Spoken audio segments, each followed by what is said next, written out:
Meu nome é Gustavo Gladstone, eu sou cirurgião geral e vascular, sou professor da Faculdade de Medicina de Petrópolis, Unifase, e hoje vamos conversar um pouquinho sobre Covid e a formação de trombos, a trombose.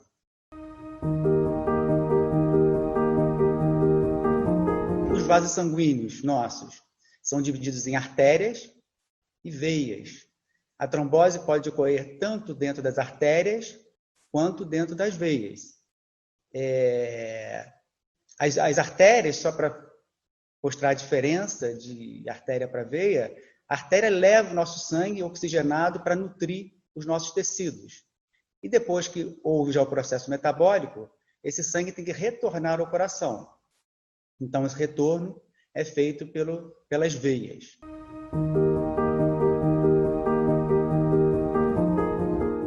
Classicamente, né, o que leva à trombose é a estase venosa, ou seja, a diminuição, uma obstrução na circulação, uma lentificação da circulação, né? Essa é a estase venosa, seja por a pessoa estar parada há muito tempo, né, sem deambular, estar sentada há muito tempo no avião, ou ter alguma obstrução física mesmo, a passagem, o retorno desse sangue. Então, essa seria a primeira causa. A segunda causa seria uma lesão no interior do vaso. O vaso revestido por dentro por um tecido chamado endotélio. E esse endotélio possui características de não deixar o sangue coagular dentro do vaso. Se houver alguma lesão endotelial, isso predispõe, então, também à formação do coágulo, do trombo. E a terceira causa seria uma alteração na coagulação do sangue, ou seja, haveria uma hipercoagulabilidade desse sangue, que também pode levar à formação do coágulo.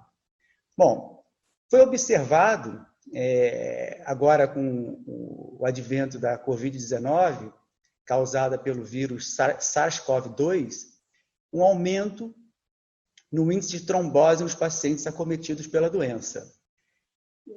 Essa trombose pode ocorrer desde as fases iniciais da doença, mas geralmente ela sempre é mais grave naquele paciente que evolui pior, aquele paciente que vai ter que ter internação hospitalar, seja numa enfermaria ou seja numa unidade de terapia intensiva.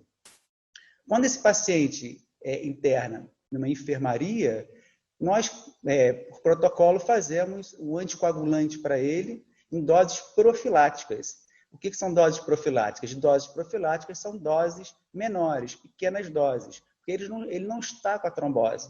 Nós estamos fazendo doses profiláticas, pequenas doses, para que ele evite ter trombose. Tá?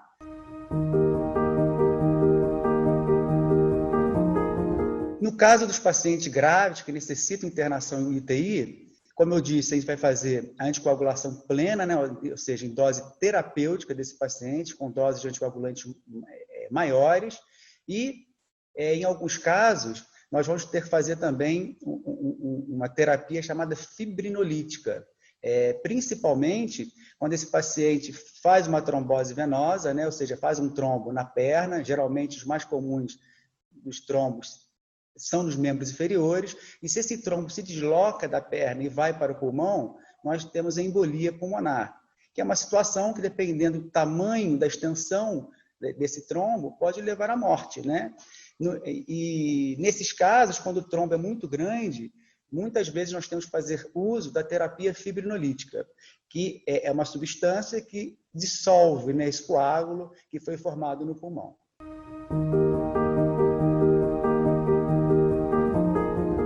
80% dos pacientes que fizeram trombose com Covid tinham, em exames necroscópicos, trombose venosa pulmonar. Enquanto que os pacientes, normalmente, que não têm Covid, essa é uma localização totalmente atípica, porque a localização mais comum de trombose venosa nos pacientes que não são acometidos por Covid é nos membros inferiores. Lembrando que a trombose pode dar em qualquer veia ou artéria do corpo, mas o mais comum é a trombose venosa e nos membros inferiores, enquanto que os pacientes que estão acometidos pelo Covid têm 80% de trombose venosa na circulação venosa pulmonar.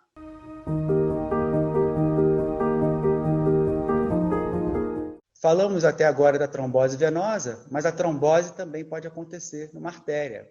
E a gente tem visto que a complicação de trombose arterial nos pacientes com COVID grave, internados em UTI, são muito mais graves, né? Os pacientes têm evoluído muito mais com amputação de membros do que os pacientes não acometidos de COVID, levando até 25% desses pacientes à amputação. A diferença da trombose arterial é que, como eu disse no início da apresentação, as artérias são responsáveis por levar o sangue oxigenado aos tecidos. E quando o trombo, ou seja, o coágulo, se forma dentro de uma artéria, o sangue oxigenado não consegue irrigar os tecidos que seriam irrigados por essa artéria. E então há a necrose daquele tecido, ou seja, a morte celular, a necrose e, infelizmente, a amputação de membros. Se essa trombose arterial ocorre num vaso, numa artéria do coração, numa artéria coronária, acontece o infarto agudo do miocárdio. A circulação que vai para o miocárdio obstrui, né, por um trombo, por um coágulo, e o paciente pode vir a infartar. Infarto que pode ser fatal. Então, por isso que os pacientes cardiopatas e hipertensos têm mais risco, né, são pacientes de risco quando são acometidos da COVID-19.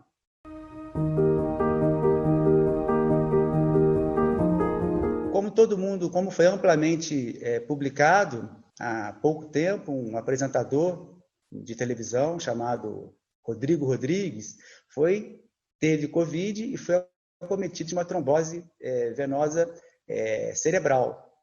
Então, essa é uma outra localização que pode ocorrer. Como eu disse, em qualquer lugar do corpo pode ocorrer uma trombose venosa, e a dele ocorreu no cérebro, ou seja, dificultando o retorno do sangue ao coração e causando edema cerebral e várias complicações que acabaram levando ele à morte.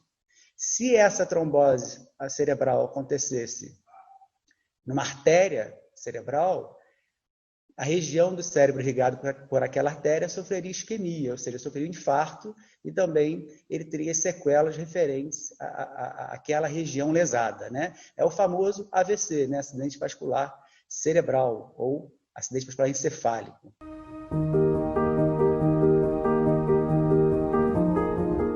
Outra coisa importante para falar são dos pacientes que já estão tratando uma trombose venosa prévia e estão fazendo uso do anticoagulante.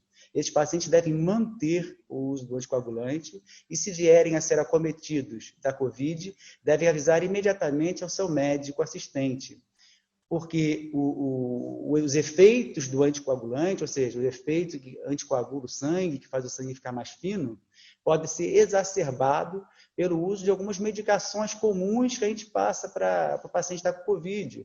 Um analgésico, um anti-inflamatório, né, um antitérmico, às vezes um antiviral, e esse efeito pode ser potencializado e o paciente vir a ter uma hemorragia.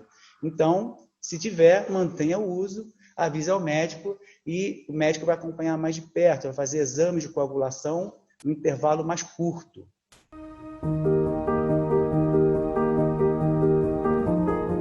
Algumas pessoas têm dúvida do que fazer para evitar ter uma trombose. Primeiro, é o normal da vida, né, que serve para todas as doenças, para evitar qualquer tipo de doença, é ter hábitos saudáveis de vida. Começando com bom sono, boa alimentação, não fumar, né, o tabagismo está muito ligado à trombose, manter a atividade física é muito importante, porque, como a gente disse no início, se a circulação fica lentificada, esse é um dos fatores para ter trombose, então manter a atividade física, evitar o sobrepeso. Então, recomendações gerais para quem quer evitar ter uma trombose venosa.